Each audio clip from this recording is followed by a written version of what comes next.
ဘောက်ဆင်ဆိုတာကိုကောက်ဝဲဖို့အတွက်အကောင်းဆုံးမာရှယ်တစ်ခုဖြစ်ပြီးတော့ cricket တွေကစတင်ပေါ်ပေါက်လာတဲ့အားကစားတစ်ခုလည်းဖြစ်တဲ့ဘောက်ဆင် training လုပ်ချေရမင်းခန္ဓာကိုယ် fighter တယောက်ရဲ့ခန္ဓာကိုယ်အချိုးအစားနဲ့ balance ဖြစ်တဲ့ body shape တစ်ခုပါတိစောက်ပေးနိုင်တဲ့လောကီသမားတယောက်ရဲ့ခန္ဓာကိုယ်က speed အမြန်ဆုံး power ခွန်အား endurance တက်လုံစွမ်းဆောင်ရည်အတွက်နဲ့တစ်ဖက်လူကကိုယ်တိုက်ခိုက်လာရင်ကာဝယ်ဖို့တစ်ဖက်လူပြန်လဲတိုက်ခိုက်ဖို့အတွက်အဓိက trainer ရဲ့တိုက်ခိုက်ရေးခန္ဓာကိုယ်တွေပဲဖြစ်တဲ့သူတို့ရဲ့ခန္ဓာကိုယ်ကတော်တော်လေးကိုလင်းဖြစ်ပြီးတော့ဗတ်မောင်ဆယ်ရလည်းတော်တော်လေးကိုအားကောင်းကြတယ်အဲ့ဒါကြောင့်ဒီ view မှာတော့လောကီသမားတွေကဘယ်လို training တွေကိုလုပ်လို့ရှိလဲဆိုတာနဲ့သူတို့လိုခန္ဓာကိုယ်မျိုးရရှိဖို့အတွက်ဘယ်လိုလေ့ကျင့်ခန်းတွေကိုလုပ်ရမလဲဆိုတာတွေကိုပါပြောပြပေးသွားမယ်Number 1 Shadow Boxing အများစုက Shadow Boxing လောက်တာကိုခန္ဓာကိုယ်သွေးပူယုံလောက်ပဲလုပ်တယ်လေ့ကျင့်ခန်းတစ်ခုလို့ထင်ကြပေမဲ့လောကီသမားတွေကတော့ဒါကိုအဓိကလေ့ကျင့်ခန်းတစ်ခုအဖြစ်သုံးလာခဲ့ကြတာရာစုနှစ်ပေါင်းများစွာရှိနေပါပြီကိုကစိတ်ပါလက်ပါနဲ့တစ်ဖက်လူတကယ်ထိုးသလိုမျိုးအားထည့်ပြီးတော့လေထဲကိုလက်တိချက်တွေပစ်ထိုးလိုက်တဲ့အခါမှာမင်းခန္ဓာကိုယ်ပေါ်ပိုင်းကြွက်သားရဲ့အကုန်လုံးကတမန်နဲ့စတင်ပြီးတော့လှုပ်လာကြတယ်ပခုံးရင်ဘတ်လက်မောင်းနောက်ကြောပင်ကြွက်သားနဲ့ဘိုက်ကြွက်သားရဲ့အကုန်လုံးကဘာဝေးမှမလိုဘဲနဲ့စတင်လှုပ်လာကြတယ်မယုံရင်မင်းအနေနဲ့လေ့ကျင့်ခန်းလုပ်နေရင်တော့ Shadow Boxing ကိုစ join ကြည့်ပါမနေ့မိုးလင်းလာတဲ့အခါမင်းရဲ့ကြွက်သားရဲ့နာကျင်နေလိမ့်မယ်ဝိမာရာနဲ့ Shadow Boxing ကြားကွာခြားချက်က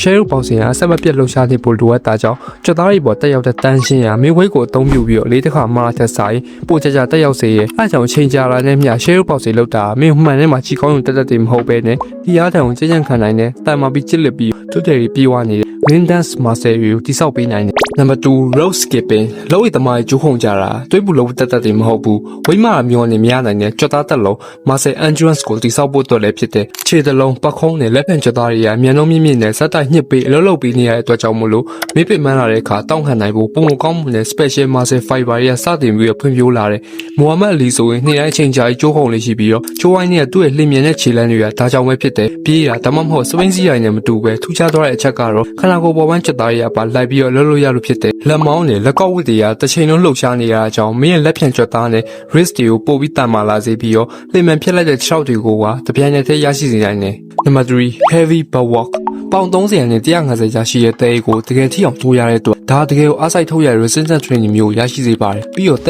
ကလည်းကိုယ်စီကိုပြန်ကန်လာမျိုးရှိပါတယ်လက်သီးတစ်ချက်ထိုးလိုက်တိုင်းမှာပြန်ကန်လာတဲ့အားကိုပခုံးကပြန်ထိန်းပေးရပါတယ်အဲ့ဒီအချိန်မှာမင်းရဲ့ခေါင်းမှာဆရာလည်းမင်းခန္ဓာကိုယ်မဆိုင်သွားအောင်လိုက်တောင့်ပေးရပြီးတော့ခြေထောက်တွေကတဆင်စွမ်းနေကိုခက်တဲ့ချိန်တိုင်းပေါ်တွန်းနေပေးလိုက်တယ်အဲ့ဒါကြောင့်အားပြင်းတဲ့လက်သီးဆိုတာဒီတိုင်းထိုးလိုက်ရုံနဲ့ရလာတာမဟုတ်ပဲမင်းရဲ့ခေါင်းမှာဆယ်ပြီးခြေထောက်တွေရဲ့အားစိုက်မှုတွေကနေရရှိလာတာပါတဲထိုးတဲ့အခါ round တွေခွဲပြီးတော့ထိုးပေးပါဥပမာပထမ round မှာ30စက္ကန့်ဒုတိယ round မှာ30စက္ကန့်တတိယ round ကျခန္ဓာကိုယ်ကအရင်လောက်ထိုးနိုင်တော့မှာမဟုတ်ဘူးအဲဒါကြောင့်20စက္ကန့်လောက်ပဲထိုးပေးလို့ရတယ်အဲ့လို round တွေခွဲပြီးတော့ထိုးတဲ့အခါမင်းရဲ့လက်မောင်းပခုံးနဲ့ကြောပင်ကြွက်သားတွေကဂျင်မာဝိတ်တင်နဲ့ပြင်းထန်ဆောလိုက်ရသလိုမျိုးညောင်းညသွားစေလိမ့်မယ်အဲ့ဒါကြောင့်တဲကိုပဲကြီးကထားပြီးဆောရဲလူတွေဆိုရင်ဘာဝိတ်သုံးမှမကင်မဲနဲ့ကိုဒဲပြီးတကယ်သုံးဝင်တဲ့ပခုံးကြွက်သားတွေခေါ်မာဆယ်တွေနဲ့ဗတ်မာဆယ်ကိုပိုင်ဆိုင်လာကြတာပဲဖြစ်တယ်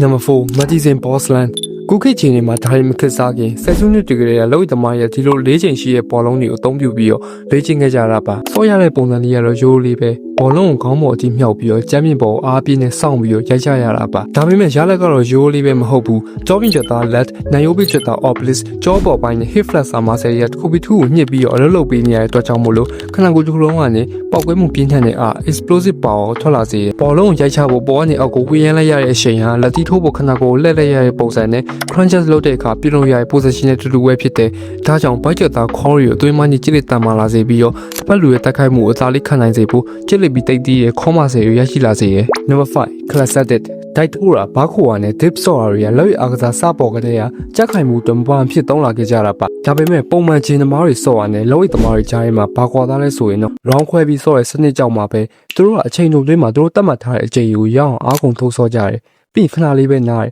ပြီးရတယ်နောက်တစ်ခေါက်ပြန်စားကြတယ်ဥပမာဂျင်ဆော့ရဲ့လူကြီးကလေ့ကျင့်ခန်းတစ်ခုတကြောဆော့ခဏနာနောက်တစ်ကြောပြန်ဆော့အဲ့လိုပုံစံမျိုးနဲ့ဆော့ကြတယ်ဒါပေမဲ့လောကီသမားတွေကကြာ exercise 2ခုတွဲ3ခုတွဲတွေကိုသူတို့တတ်မှတ်ထားတဲ့အချိန်အထိရအောင်မနာပဲဆော့ကြတယ် push up အချိန်20 pull up 10ချိန် dip အချိန်20အဲ့ဒီအားလုံးပြမြောက်တော့မှာ round တစ်ခုပြီးရလို့တတ်မှတ်ကြတယ်အဲ့လိုဆော့တာကြွက်သားတွေကိုပုံမှန်ထပ်ပို့ပြီးတော့ metabolic stress ဖြစ်စေရကြောင်းဂျင်းများဖြည်းဖြည်းချင်းအားစိုက်ပြီးတော့ကြွက်သားတစ်ခုချင်းခွဲဆော့မျိုးထက်စာကြွက်သားတွေအားလုံးတပြိုင်တည်းလှုပ်စေပြီးတော့လောကီသမားတယောက်တော့တကယ်ကိုလိုအပ်ပြီးတော့တိတ်တီးတဲ့ကြွက်သားမြင့်တွေကိုတိစောက်ပေးနိုင်တယ် Number 6 lip bridging ဒါမာရှယ်အားကစားနည်းတော်တော်များများမှာလုံးလိမရှိတဲ့လေ့ကျင့်ခန်းတစ်ခုဖြစ်ပေမဲ့လောကီအားကစားမှာတော့ဒါတော်တော်လေးကိုအရေးပါတဲ့လေ့ကျင့်ခန်းတစ်ခုပါလောကီသမားတယောက်တော့တန်မာရဲ့လေဝင်းကြွက်သားတွေကတစ်ဖက်လူရဲ့လက်တိချက်တွေကိုကောင်းကောင်းတောက်ခံနိုင်ဖို့အတွက်အရင်အရေးပါတဲ့ကြွက်သားတွေဖြစ်တယ်လေဝင်းကြွက်သားကို train မှုဆိုရင်အကောင်းဆုံးလေ့ကျင့်ခန်းကတော့ lip bridging ပဲဖြစ်တယ် nip bridging ကိုလုပ်ဖို့ဆိုရင်ခဏကိုမောက်လျက်အနေထားနဲ့ခေါင်းအပေါ်ဘက်ကိုကြွပြီးကိုယ့်ရဲ့ level ကြတာကိုတုံးပြီးခဏကိုရှေ့တိုးနောက်ဆုတ်လုပ်ပေးရုံပါပဲအဲ့လိုလုပ်ချင်းရနေမင်းရဲ့ trap muscle level အတွင်းပိုင်း cervical flexor နဲ့ကြောပေါ်ပိုင်း muscle တွေက